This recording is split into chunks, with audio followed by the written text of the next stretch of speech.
thanks to everyone for coming.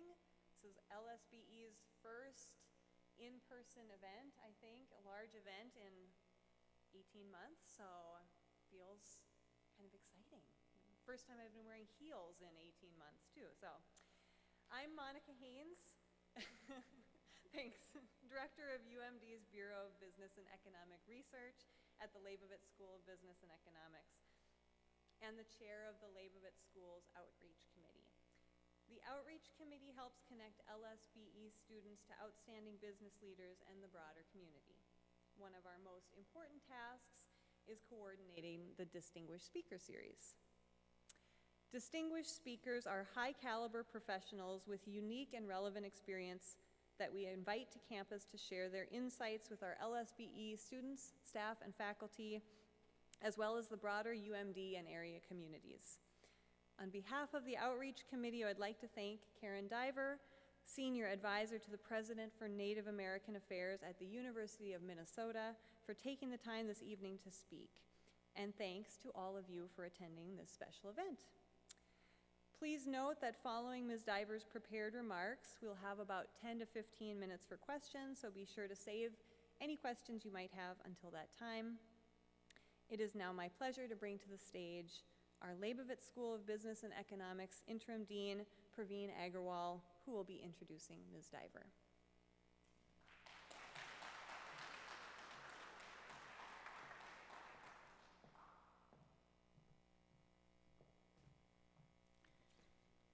Good evening. Again, as Monica just said, this is our first in-person public event, and I cannot tell you how happy I am to see all of you in person here with us. So welcome to this distinguished speaker event. We are very glad that you are here, and before I introduce Karen Diver, I want to take a moment to acknowledge that the University of Minnesota Duluth is located on the traditional, ancestral, and contemporary lands of indigenous people. The university resides on land that was cared for and called home by the Ojibwe people, before them the Dakota and Northern Cheyenne people, and other native peoples from time immemorial. Ceded by the Ojibwe in a treaty that was signed in 1854, this land holds great historical, spiritual, and personal significance for its original stewards, the native nations and peoples of this region. We recognize and continually support and advocate for the sovereignty of the native nations in this territory and beyond. By offering this land acknowledgement, we affirm tribal sovereignty and will work to hold the University of Minnesota Duluth accountable to American Indian peoples and nations. Now, it is my distinct pleasure to introduce Karen Diver, Senior Advisor to the President for Native American Affairs at the University of Minnesota, as the Leibovitz School's very honored distinguished speaker.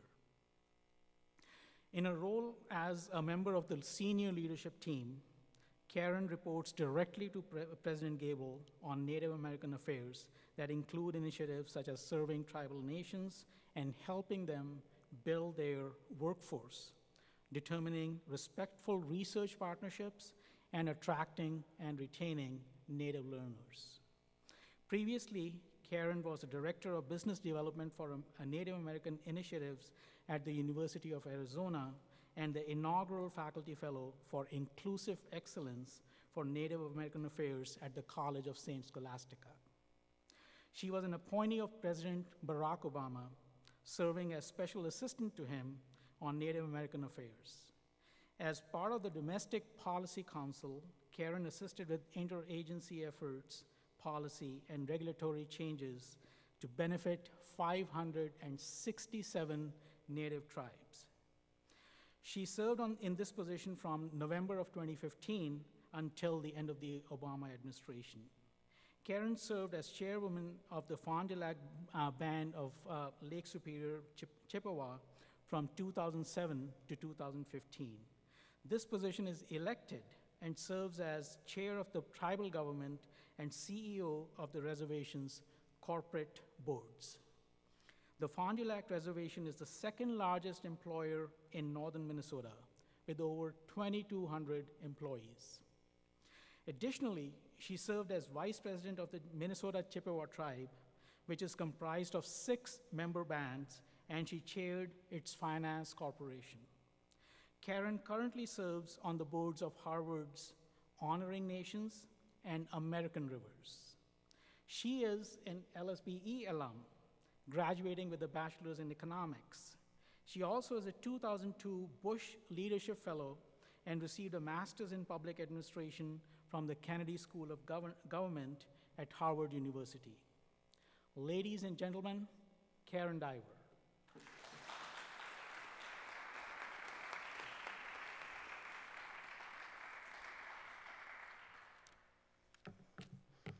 One thing about getting older and building a biography is it eats into your time that you have to fill in.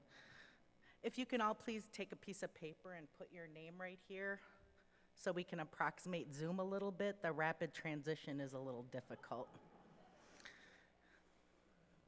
And it's not working.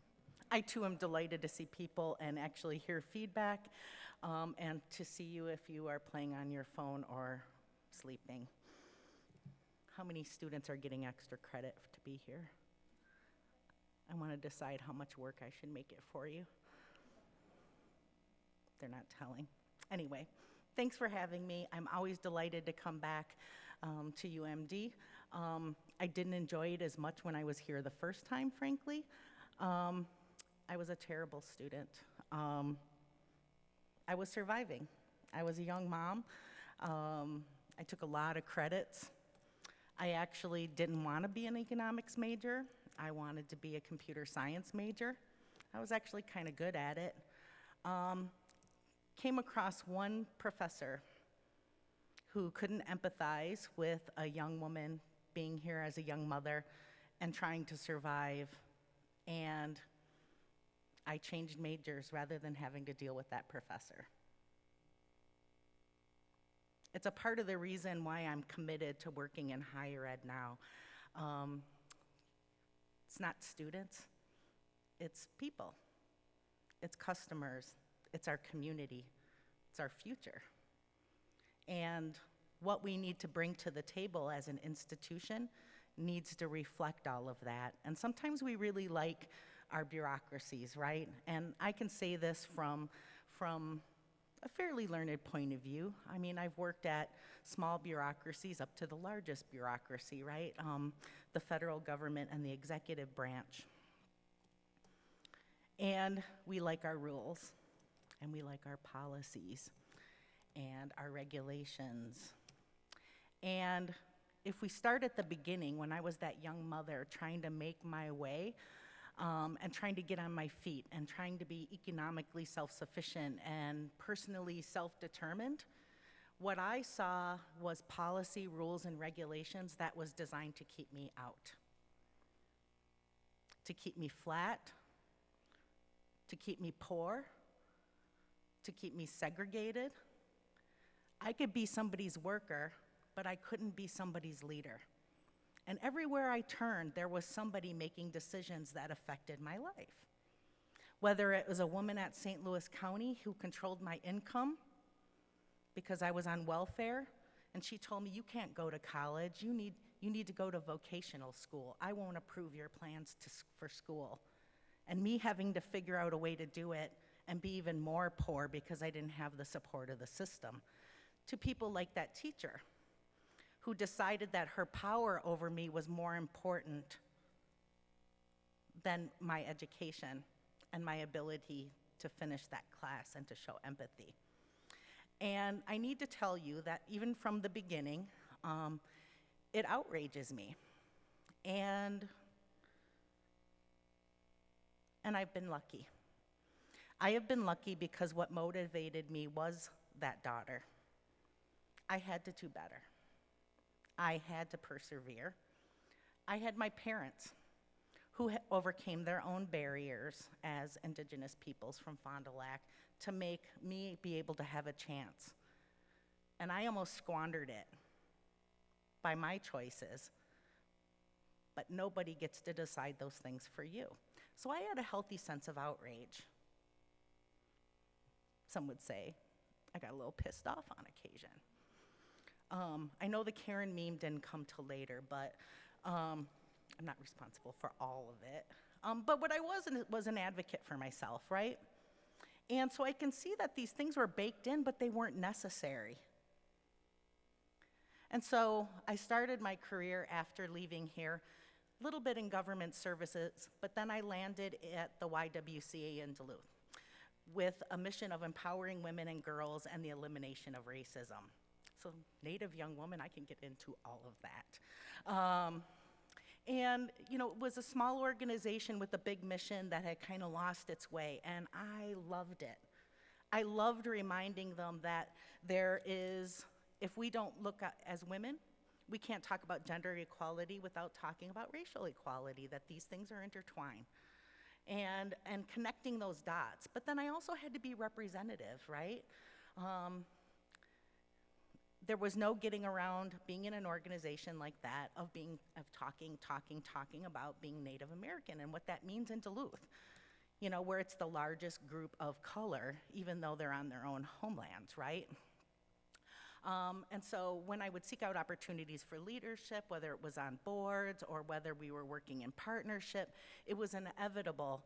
Every single day, I had to talk about Duluth's indigenous peoples and represent my identity. Let me repeat that for you. Every single day in my work, I had to represent my identity, my racial identity, my political status as a citizen of the Fond du Lac Band. So once again, I'm trying to work. I'm trying to earn a paycheck. I'm trying to be personally self-determined, and yet there's this identity that it isn't my youth anymore and my single parent status, it's my race. I have to be representational in those spaces where I'm trying to advocate. Not an easy place to be, but we worked on all kinds of things, whether it was violence against women, reproductive choice, economic empowerment, diverting girls from the criminal justice system, whether it was housing issues, whether it was human rights in the city of Duluth. We brought those issues forward. We brought the strength of our organization, and personally and professionally, those things melded for me to be that advocate. I could see things were changing up at Fond du Lac. I was in Duluth building that career. And Fond du Lac, you know, it's the home community. It's where my parents were from. But it was in a fragile, fragile place for many, many years. Why? Disenfranchisement, isolation. Fond du Lac ceded all of northeastern Minnesota, along with the Grand Portage bands and the Boys Fort bands, that enabled the state of Minnesota to exist. In return, in that treaty of 1854, the federal government promised that it would take care of the needs of indigenous peoples, of those tribes, in return. So treaty rights, what we call the trust responsibility, the duty of care of the federal government to take care of indigenous peoples, that doesn't come free. That's not a handout. We paid for it with our land so that the state of Minnesota could exist, and so that, you know, well, we should probably point out that if we didn't, they'd probably take military action. So it wasn't necessarily consensual, but yet it did create the Fond du Lac Reservation's homelands. And so from here, where I was building my career, watching things progress, there were times in the 80s that the Fond du Lac Band had to decide between paying the electric bill or their payroll, because the duty of care owed to them by the federal government and that trust responsibility wasn't being upheld. And they were trying. They had a good base of programs to serve their community that focused on their priorities. Healthcare, basic healthcare, natural resources management to caretake our mother and our relatives upon the earth. School, Head Start program. But then everything started to change in the late 80s with the advent of gaming. Gaming was allowed. The tribe was able to exercise gaming because state law doesn't apply on federal Indian lands. And gaming falls under a set of regulations called civil regulatory.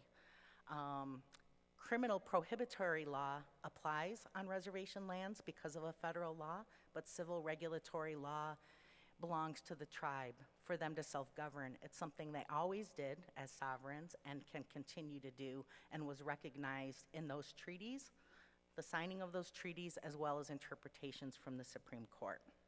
So Fond du Lac started its role in economic development.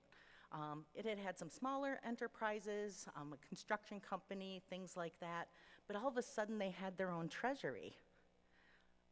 They had money that didn't come with the conditions of a grant. And that gave them self-determination to prioritize for their own community. You saw the smart investments they started making. They grew almost bigger than they can and faster than they could plan.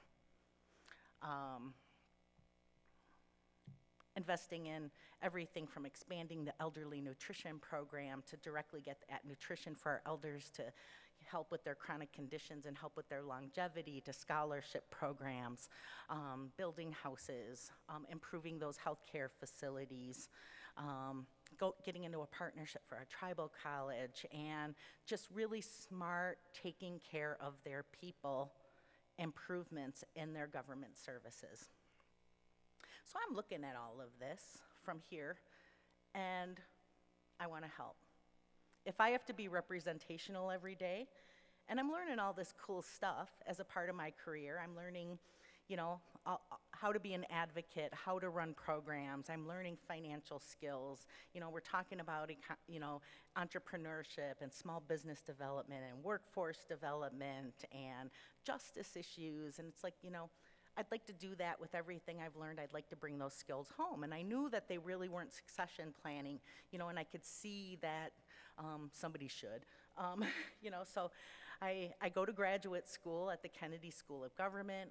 I study with one of the premier research programs there that looks at best practices for what we call Indian country around their governance and economic development. And I call up the chairman and I'm like, can I help with anything? They weren't sure. And that's okay, I wasn't born and raised there. I grew up in a city. They knew all my family, but they were thinking about fit. So we kept talking about it, and so I did special projects. And I told the class I was just visiting earlier, special projects was anything where the tribal council said, that sucks, somebody should do something about it.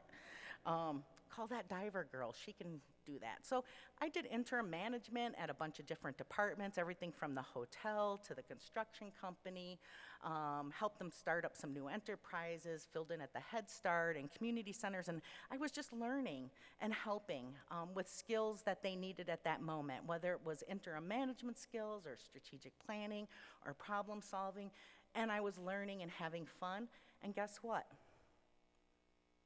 Not once during any given day did I have to talk about my race.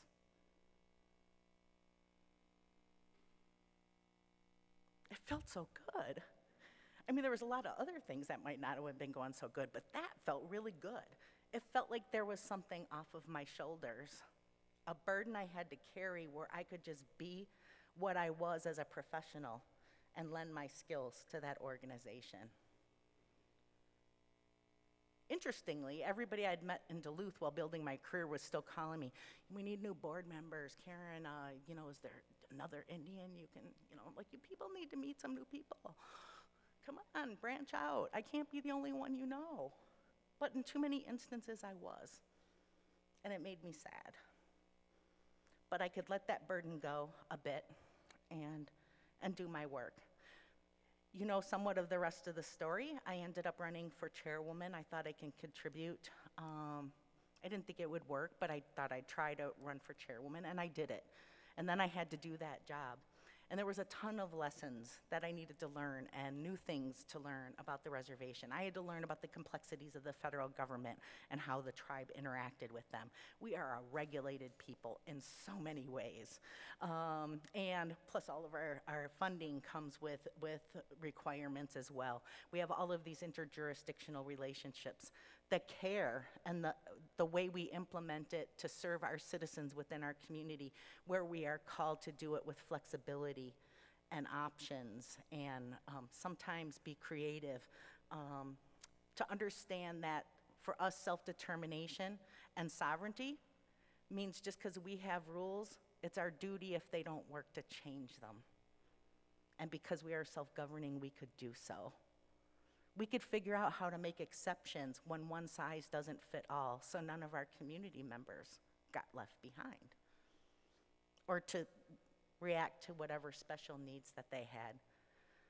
That was hard, but it was also fulfilling in a different way, because too often, up until that point in my career, I saw institutions that were unwilling to figure out how to make that happen. Their love of their rules was more. They were more committed to that than they were for the love of the people they were supposed to serve. And I didn't have to do that anymore. Now, I'm not saying it was always appreciated, because, it's hard governing your aunties. I'm just saying. Or your parents. They're your constituents, they're your employees, they're your neighbors, cousins. It's complicated and difficult relationship to manage, requiring kind of high levels of emotional maturity, boundary setting, communication skills, all kinds of skills that were even more necessary. But it required a duty of care, a commitment, and a constant talk to yourself about what's important to you and what you were trying to accomplish. Which kind of brings me to this whole notion of Nexus and what I had to implement, both whether it was through being chairwoman or whether or not it was from working in the federal government for Barack Obama, or in big institutions like the ones we find ourselves in with higher education. If I had $10 for every time I said to a politician, a policymaker, a bureaucrat, an administrator, a program director, that Indigenous peoples are not just an interest group. Yes, we are a part of the communities of color. Yes, we have a culture, we have a spirituality, we have a racial identification. But more importantly, I am a tribal citizen. That's my political status. I am a citizen also of St. Louis County. I am a citizen of the state of Minnesota. But first and foremost, I am a citizen of my tribal nation. And as a tribal leader and within the federal government, having to over and over and over and over say, why are you abdicating your responsibility to overcome disparities for Indigenous peoples who are citizens of my nation? You are doing it based on their race and their political status. And I'm kind of sure that's against the law. I would hear social service agencies, my citizens would come to me and say, I tried to get help at this social service agency. They said, oh, you're a member of Fond du Lac, go back to the tribe. Or responding to the flooding, having the governor say, we're not going to cost share with you, we'll just treat you like the nonprofits, not like a government entity.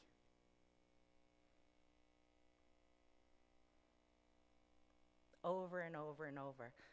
Fighting legislatively to overcome barriers in state law. The tribe is litigated for upholding of the treaties and the access to treating rights, which we always had and retained in our treaties. Or the federal government, who has that treaty and trust responsibility that was called for in those treaties, and them acting like Great White Father in Washington and putting all kinds of strings on it. higher ed has a little bit of role to play in it. One of my challenges with research based on race is oftentimes indigenous erasure. You don't see us many places. We have to make ourselves big or super cultural with feathers for you to be interested. Comes to data sets based on race, where we look at disparities, you'll see natives grouped in the other. I argued about this with the Obama administration. We're a data-driven administration. Well, then get the data, because I'm in an other right now. How dare you? If you're going to do data sets based on race, you have to include all of them, especially the ones you have a duty of care to and that trust responsibility, right?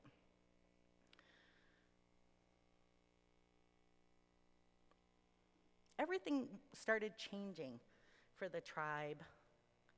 You know, the fights over treaty rights, you remember the walleye wars in Wisconsin, and then the Lake Mille Lacs issues. Tribes had to litigate to uphold those treaty rights. Well, what was interesting is that's so tied to lifeways, right? And spirituality and culture and identity. Of course the tribe is going to look to preserve those things. If we don't preserve them, we don't have who we are as peoples. They aren't something we do and can leave behind. It's so integral to who we are. The tribes at that point had already used what meager resources they had to prioritize having fish biologists on staff and wildlife biologists, and to do fish stocking of sturgeon in the St. Louis River, and to look at things like water quality issues and integrated resource management plan. As soon as they had the means to do it, they prioritized caretaking Mother Earth and our relatives upon it and the resources that she shares with us. But nobody saw it because we were isolated, right, up there on the reservation. Then when we say we hunt and fish and gather, oh, no, we didn't give you permission. We're going to go to court. And then lose, because treaties are the supreme law of the land. Every day we have these issues and we have these talks about why these things are important for our identity, our livelihoods, our survival, our language, our spirituality, our culture, our tradition, our ceremony, our very existence.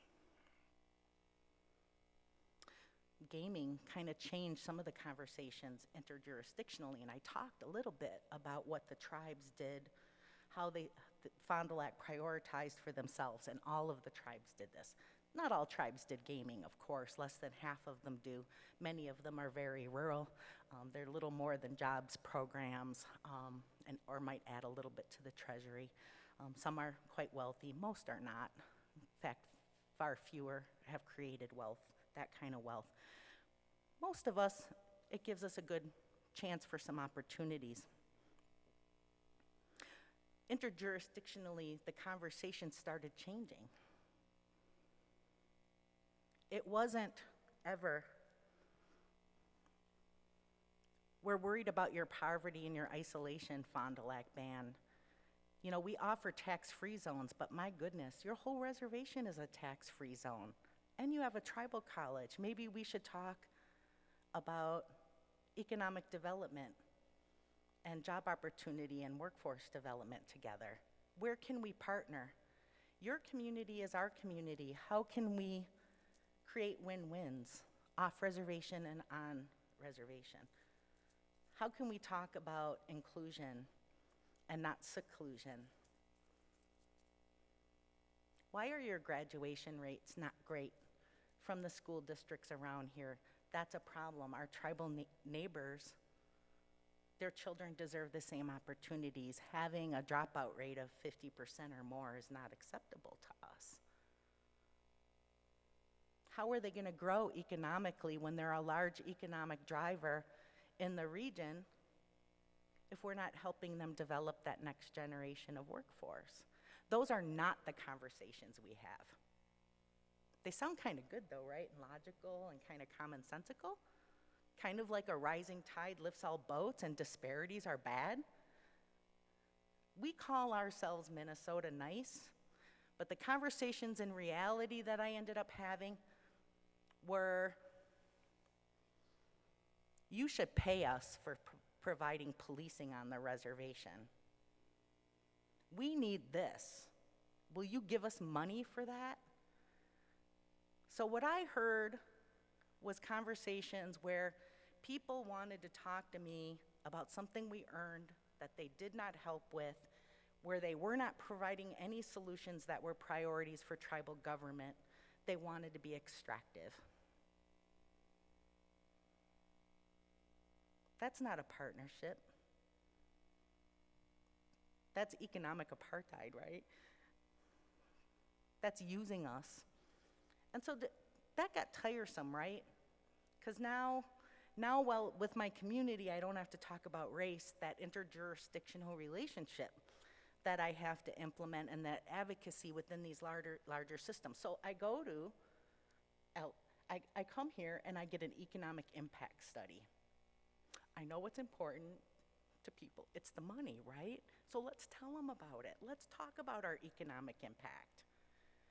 I don't even know what it is. I just know how much our annual payroll is, but, one of the few things that came with me from back in the multiplier effect, we should probably quantify that. So this great study, and we talked about the economic impact. I invited all the local jurisdictions. I invited the chamber folks, the movers and shakers, and had a nice, and then, did big auntie, Indian auntie hospitality with food at the casino. It was delicious. Alicia, she's nodding, we do big auntie food, right? Yeah, it's a thing. And they were gobsmacked, right? Just gobsmacked to hear the economic impact of the reservation. Payrolls, I don't know, like $70 million a year. It draws from, 32 different zip codes, like the multiplier is like 1.7, which is better than the aeronautic field, where we keep kind of recruiting those jobs, I guess. And I thought that information would change something, and that people would see us as a viable economic partner for things beyond paying for things that other people wanted that didn't benefit us. I thought it would change the conversation of, can we help you diversify your economy? Because you're really good at this, and we don't want you vulnerable. And we want to provide more opportunities for not only your people, but ours too, because half of your employees aren't native. Half of them are from the surrounding communities, and you care for them just like your own. How can we help you do more of that?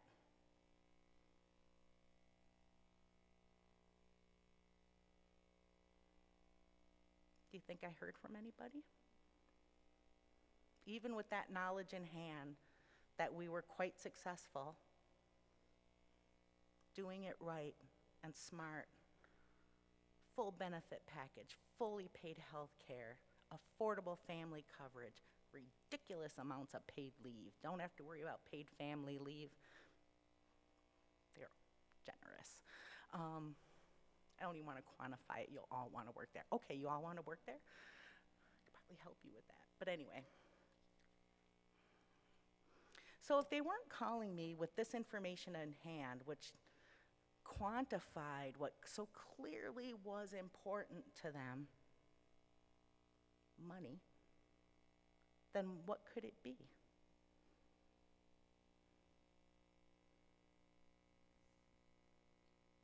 Sometimes I asked. They would say, well, tribal jurisdiction, we just don't understand it. It seems too complicated, and we won't subject ourselves to tribal jurisdiction. What do you think we've been living with for 500 years? Not to mention, you figure out interjurisdictional relationships all the time. We have tax reciprocity between Minnesota and Wisconsin. We have corporations here in Minnesota that work internationally. They figure out other jurisdictions. Surely it can't be that ours would be so complicated that it would be more difficult than China.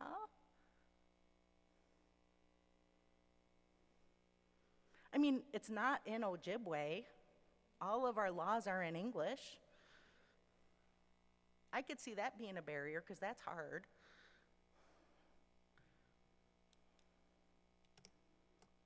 So what could it be? It's power. It's control. It's not sharing their economic lot with others, right? And then we look at the differing values that Fond du Lac brings to not only its, and tribes in general, its economic enterprises and its governance. There are some things that end up being non-negotiable, right? There are some things that they end up negotiating that are hard and imposed upon them still because the power structures are such that they have to mitigate risk rather than truly govern. You know, all of these issues around mining and clean water, tribes stand up and say, we deserve water. Just some water. They're drying up in the Southwest. There's no user agreements in the Northwest. Then we have issues here around industrial pollutants where people's jobs and profits and 20-year economic impacts is more important than caretaking our relatives, right? So it's a different point of view. It's not bad, but it is different. So in this day and age, when we talk about things like Black Lives Matter, Jedi, that's my new favorite, Jedi, justice, equity, diversity, and inclusion. I'm always like, tell me about the J. That's the part that interests me. The J is where the rubber meets the road. Diversity, equity, and inclusion. Diversity just means there's some different kinds of faces in the room. Equity gets you a little closer. It means you're starting to think, yeah, and is everybody got the same shot, You've all seen that cartoon with the kids on the boxes, trying to look over the fence, and somebody added a fourth one, and it's where they push the fence down. That's the one that matters. That's justice. Justice is equal voice. Justice is when the equal voice is heard. Justice is the equal voice that's heard, and those recommendations are implemented even against majority wishes. We're having a discussion in this country right now over minority rule. How many of you are political junkies? Oh, come on, people. It's falling apart all around us. Pay attention. You have a duty as a citizen. It requires effort. All right, we're going to have this conversation. I love government. I love government, and I hate it at the same time. I got thrown out of Dennis Kucinich's office, the mayor of Cleveland, when I was 11 years old. And I started campaigning for the other guy running against him the next day. Government needs to work for the people. I told Dennis Kucinich that. He tried to argue with me. All right. Redistricting, voting rights, representative government. It doesn't work. It's messy. People look at tribal government like we're a bunch of bumpkins. People, read your own news. Your high horse is a little shaky right now. You're messing it up. At least we still have connections to our people and their needs and their wants, and we communicate.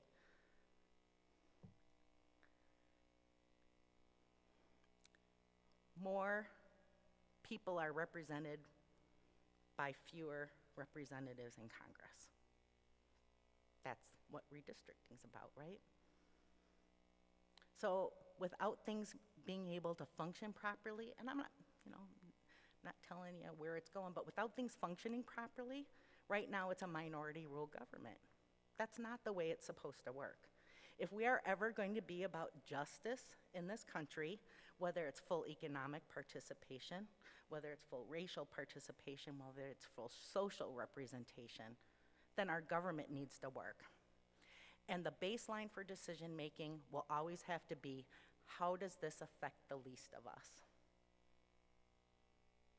The ones that are the most disenfranchised, the ones that have the least voice, the ones that cannot show up to the city council meeting. They are still being represented. Constantly, as a tribal council member, I would say, there's 3 people complaining, we have 4,200 other citizens. 3 people can't push us to make a decision. We have to think about the whole. But we have to protect the whole, think about the whole, but protect the few. Right? And this is where tribal governments kind of get left out.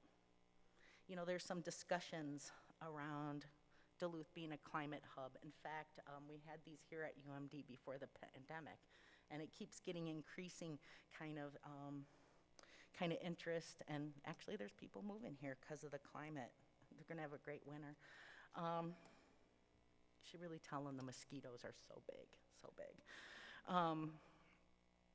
I worry about that. I worry about that because the indigenous peoples to this region, with an influx of people, aging infrastructure, not enough housing, inaccessible education, educational disparities, workforce participation, all of these things are exacerbated by more population, right? They're exacerbated by the haves. And the ones that can afford to be climate migrants, they're the haves. So how do we make sure that disparities don't end up being exacerbated?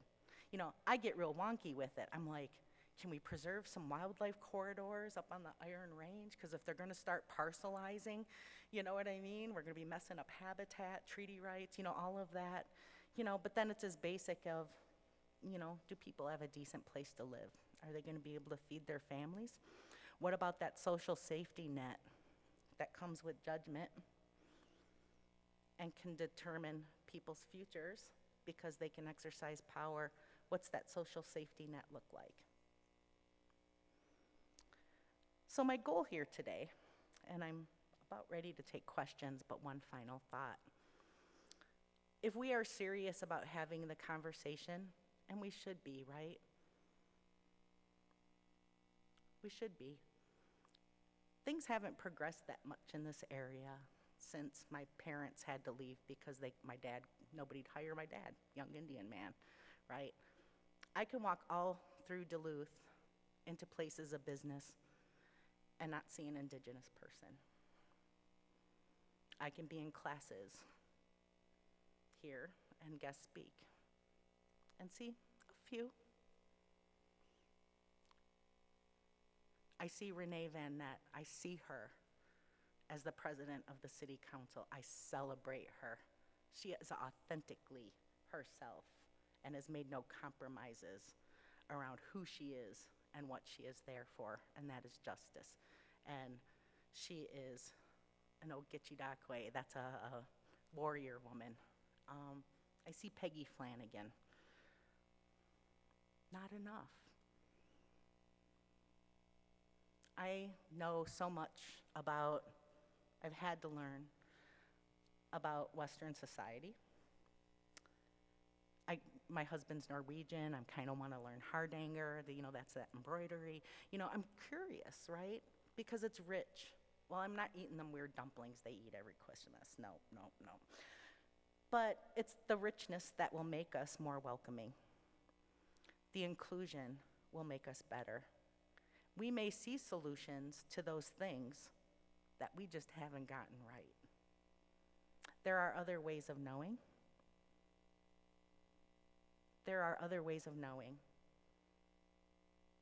You bring who you are from the people you come from. And when we add to that mix from different traditions, different worldviews, non-Western thought, it might just bring us to that point called justice. I'd appreciate all your help with that. Thank you.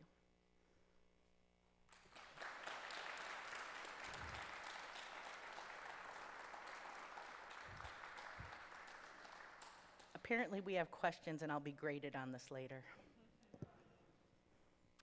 All right, so it is now time to take questions from the audience. So I'm Monica. I will be one of your mic runners, and Kayla Nelson is over there. If you have a question, please stand and we'll come to you. And be sure to ask your questions directly into the microphone so that those watching the event virtually can hear them. And just to kick things off, I do have one question from our virtual audience. How do we balance the competing needs of Native American communities, the environment, and responsible industrial development? How can the three coexist better than they do today?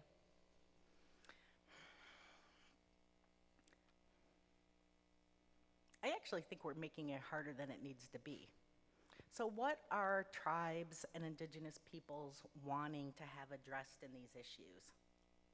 That water not be polluted, that habitat not be destroyed unnecessarily, that proper mitigation should be there, that they shouldn't use common resources for the private good. I don't understand why everybody doesn't want that. It seems prudent. It seems commonsensical. It seems like something that would benefit not just indigenous peoples, but everybody. And if we're not learning anything about what's happening to the planet, it is that what we are doing to it is not survivable. So don't thank us for your job that you will have for 20 years when you can't breathe the air or drink the water, or that you've left an uninhabitable planet for your children. So maybe we should all be thinking about the long game.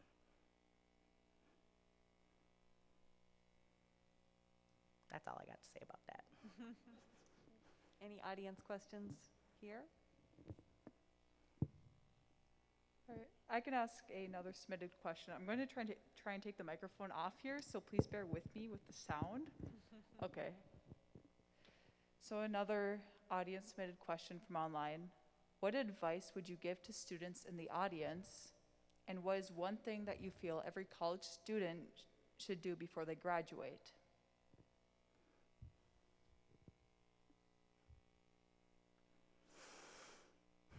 Your grades don't determine your value. Your classes don't prepare you for real life. They prepare you to think and to learn, to find mentors. And I'm not saying, send a letter, say, be my mentor. Just watch and listen and be curious and read and follow people. Challenge the system.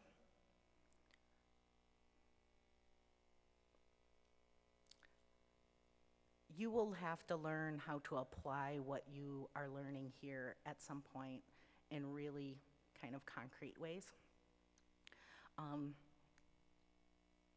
By far the biggest gift that you will have is developing a healthy sense of common sense and human decency. Take everything you've learned, put it through those two lenses, you'll rarely go wrong. What should you do before you leave here?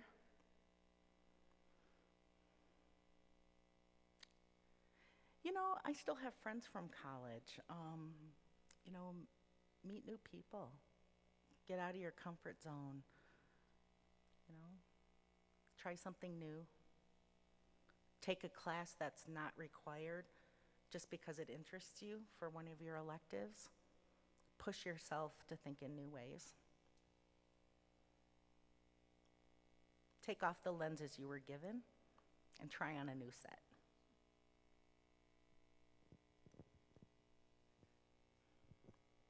A live question, I guess, has just popped in. You're operating at a very high level, with, the senior leadership of the country, and you're seeing, a lot of deadlock and awkward, circumstances.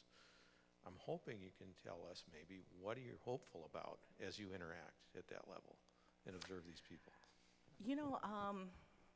I was a part of a team that helped put together President Biden and Vice President Harris's Native American agenda. While I have opinions about lots of things, I'm just going to talk about that piece. We're going to be discreet in scope. We see a massive number of Native American appointments and representation. That matters.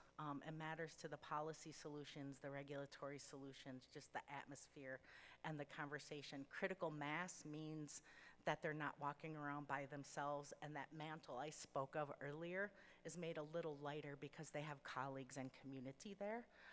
He's appointing judges that are Native American. This is huge. I tried to, during Merrick Garland's nomination, I actually submitted questions about his knowledge of federal Indian law. So much of it ends up in the federal courts, but we don't often vet for their knowledge of federal Indian law. He ended up not getting, obviously, on the court, but we luckily have Neil Gorsuch there, who is comes from a Western law background and has Indian law background, and he's really carried the day on some fairly seminal Indian law cases. So that is quite heartening to have that on the Supreme Court level, but also those appointments at the federal level. I also see them they reinstituted my position, the senior advisor to the president for Native American Affairs. Of course, Deb Haaland is the Secretary of the Interior, which takes care of all of our public lands, is an Indigenous woman, once again, unapologetically Indigenous, and brings those values and those caretaking philosophies to her position in the Department of Interior. But she's also made some very high-level appointments within the Department of Interior, some of which need Senate confirmation. One of them is the Assistant Secretary of Indian Affairs, which is Brian Newland, who was actually an elected tribal official of the Bay Mills Nation in the Upper Peninsula, so has that tribal government experience. So, you know, there's a member and a citizen of a tribal nations, but the tribal government experience ends up bringing a little different knowledge to it because of the scope of the responsibility that comes with governing.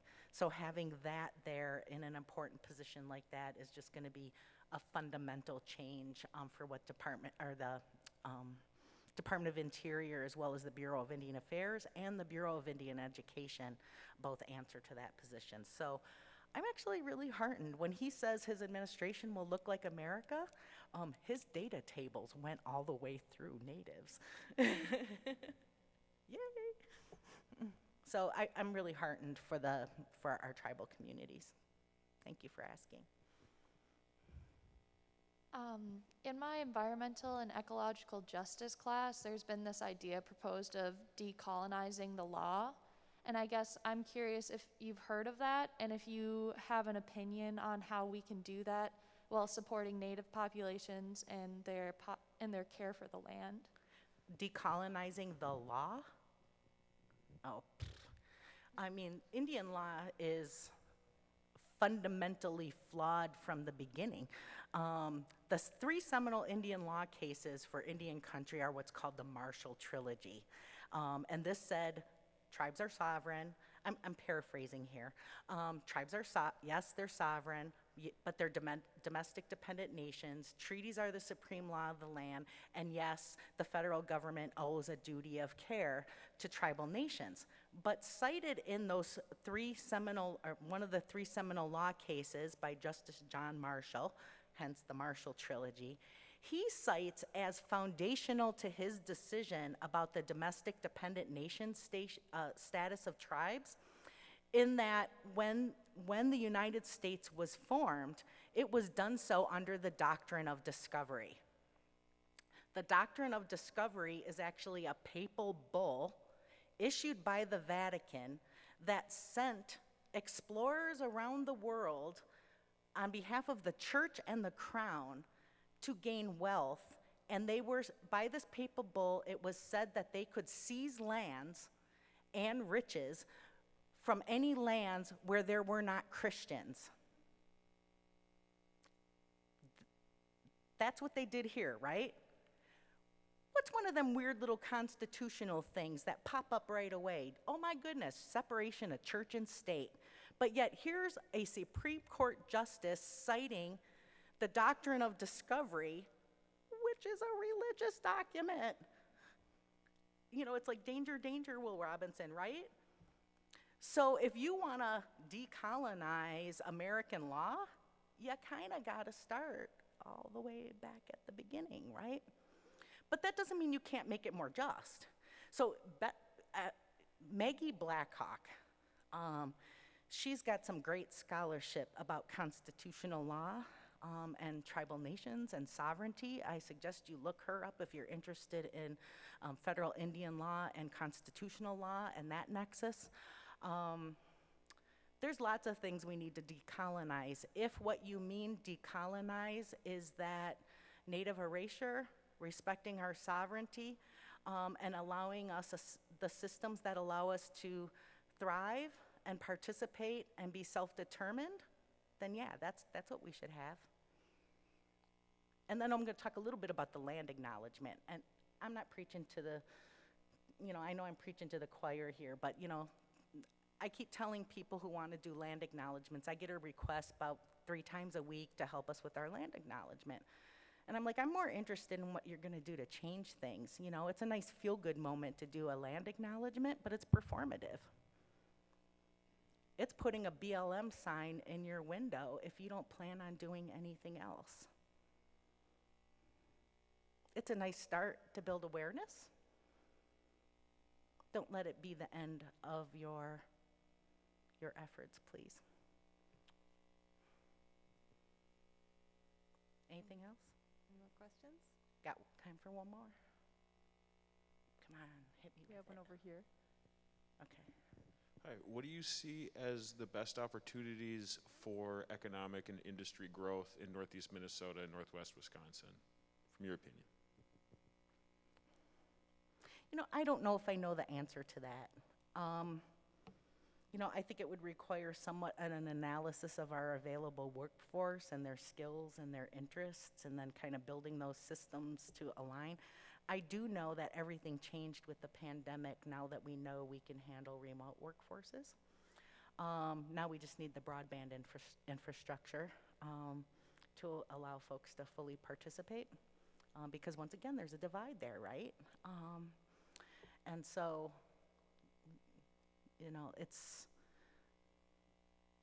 there are some jobs that pay better than others, and allow that personal economic self-sufficiency. Not everybody wants a career, right? Some people just want a good job, a living wage job. And there needs to be that mix of folks, and the supports there to allow them to participate, whether it's childcare, whether it's transportation, whether it's internet, the affordable training programs, that doesn't put them into years and years of debt, all of those things. But to what it should be, I don't have a great answer for that. I think there's people that can help have that discussion, though, right? I'm looking at all you. Yeah. That's a great set, thank you. Thank you. I don't have all the answers. I got a lot of opinions, but not all the answers. Thank you all for your time and attention. Thank you for coming. I appreciate it. And thank you for being such an attentive first in-person event that I've had. I wish you all the best.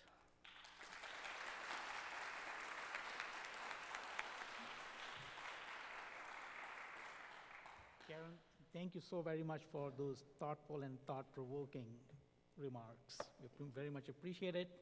And in order to recognize Karen for this distinguished speaker event, I would like to present this to you on behalf of the faculty and staff at Leibovitz School of Business and Economics. That's beautiful.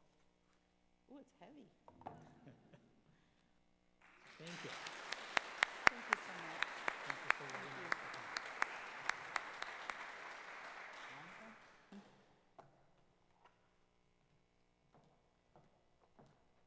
I'll just clean up after.